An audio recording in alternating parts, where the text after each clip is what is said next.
Sejeroning dudanan pemargin tawur kesanga mewah nyepi warsa sakesiu 900 petang dasa siki kemargiang upacara pemelastian. Sekadi sane kelaksanayang Desa Pekraman Padang Luih, kerobokan Badung miwah Desa Pekraman Padang Sambian dan Pasar, sane ngemargiang melasti ring segara peti tengat kerobokan Badung.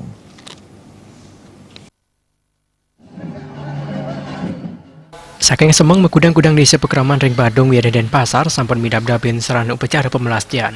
Sekali sana kebagian tim liputan ring segara peti tengat kerobokan Badung.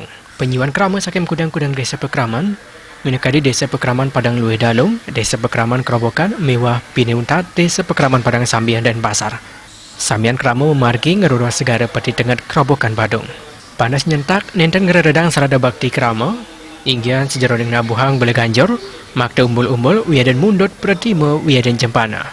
Jadi kring warsa dorong nyane megantian ngemargiang pemelastian nangis ane mangkin kemargiang antuk sinarengan. Melasti utawi makies pindah ke dudonan pemargian upacara sejorong tawar kesanga miwah nyepi. Tiasan pindah ke upacara penyucian majang samian perlinggan ida betara. Melasti tala pindah ke upacara penyucian bona alit wiadan bona agung. Pemargian upacara kapuput antuk ngaturang pengubaktian sare samian pratima kepundut muali ring Desa Pekraman Soang-soang. Joka Andika Bal TV.